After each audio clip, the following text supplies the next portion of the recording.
This is the Ielts speaking test simulation. Welcome.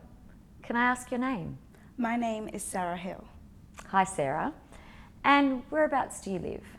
I live in Melbourne, and I've been here just traveling around.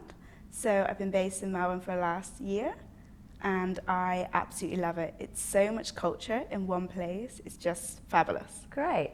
And are you working or studying at the moment? I'm working. I am working as a nanny, and it's very tiring, but it's a fabulous experience. Running around and going to zoos, going to the beach is something I get to experience, which people working in the office obviously don't get to have. Oh, great. All right, we're going to start with the IELTS speaking test simulation, part 1. I want to talk to you about songs and singing. Did you enjoy singing when you were younger? Oh, I used to love to sing when I was younger. I used to drive my family crazy, just singing in the house, in the car. I would never stop. And yeah, it just used to drive people mad. Although when I was younger, I was a bit tone deaf until I started to do some singing lessons and I started to improve. Ah. And how often do you sing now? Oh, now, not at all. Unless I'm out dancing away or in the shower, I would say, unfortunately, being an adult and get caught up to day-to-day life, you don't really have time to sing away. And do you have a favourite song that you like listening to? Oh, I love Lizzo. The good, like real good feel, positive. You're always in a great mood, and yeah, I just absolutely love her. And how important do you think singing is in your culture? I think it's somewhere where we can all express ourselves. There's so many different genres, and it's not like a dance. It's not like a words. It's such a something which you can all relate. You can all connect on. It doesn't matter who you are. You love. You can all have the same enjoyment from a song. All right, now we're going to move on to part 2 of the simulation. I'd like you to describe a film or movie actor from your country who's very popular. You should say who the actor is, what kinds of films that he or she acts in, and what you know about the actor's life. And also explain why you think the actor is so popular. You'll have 1 to 2 minutes to discuss this topic. And I've got a pen and paper here for you if you'd like to take some notes. Thank you.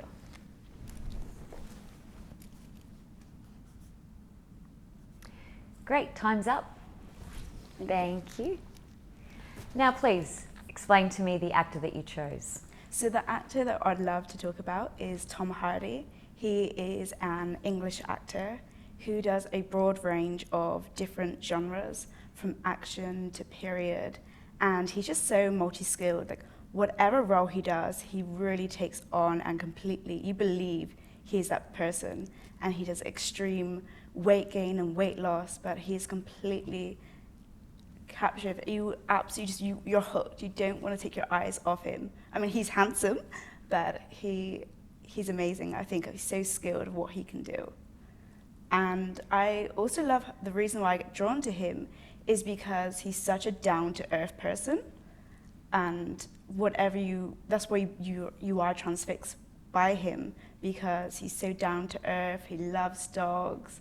He is amazing. One of his films which he did a few years ago was Legend, and he played 2 twins, but he played both the actors, and both of them were very different people. One was very rough and quite disfigured, and the other one was beautiful, handsome, charming. And side by side, he played both these characters, and you believe they were actually separate people. And I think that's how he's so skilled. And do you know anything about his personal life? I think he's had a troubled upbringing, but he started off being in drugs and actually going to jail at one stage, and he completely changed his life around through acting. He's so friendly with all his fans. He's not completely transfixed into the money and the glamour. He will still walk down the street with his dogs and engage with all his fans. All right, great. Is that too short? Thank you very much for that. Now we'll move on to part 3 of the simulation.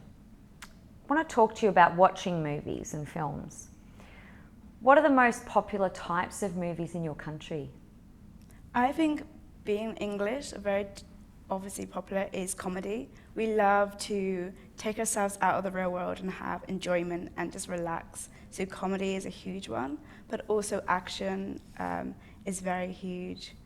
Of lots of different, especially period action, like the gangsters sort of side of things is very popular at the minute and it's very enjoyable. What do you think the difference is between watching a film in the cinema and watching a film at home? I think when you go to the cinema, it's about the experience. You're getting out the house, you're going there, you get your popcorn, and you sit there. It's like the atmosphere of being there. It's an experience and you're taking yourself out of that home setting. Where at home, it's fine. You can be in your pajamas and be cozied up, which is great. But I think when you go to the cinema, it's about not just the film, but the experience itself. Do you think that cinemas will close in the future? I think, unfortunately, due to the cost of going to cinema these days, it's so expensive.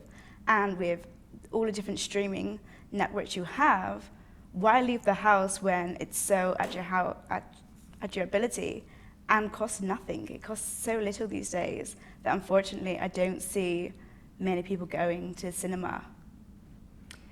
And now I want to talk to you about theatre. How important is the theatre in your country's history? I think for us in England, it's part of our history of everyone going to the theatre and being involved, and it's just amazing how much joy you can get and what you can learn. A lot of people wasn't educated and they learn from the plays, and with Shakespeare's plays, it's amazing. It's absolutely like you're so involved and dedicated, and yeah, throughout our history, theatre is always very much in touch with that. How strong a tradition is it today in your country to go to the theatre? I think we're very lucky that going to the theatre is still such an excitement and joy of going, and it's such an experience. And there's so many amazing productions that are on, and getting people interested in actually going to watch it. From musicals to plays, you still want to go. And lastly, do you think that the theatre should be run as a business or as a public service? Unfortunately, if you have a government service, you then have funding and always the lack of funding because the arts is deemed not as, important. But then when you have it run as a business, you have the problem of, can you put on everything that you want, or are you just going to put on the things which is kind of the biggest income? So I think with both there is the pros and cons, but I would actually say it's best being kept as a business because of the funding situation, that you're never always going to get enough funding that you need to put on the different productions, but you are still going to have the challenges as running a business of what's going to be the popular demand, and are you going to be as risky and put on some of these different productions which maybe not as bring as much money, but you're doing something what needs to be told, which people need to learn about whether they want to right now. Great, thank you very much for your time. That ends the Ielts speaking test simulation. Thank you.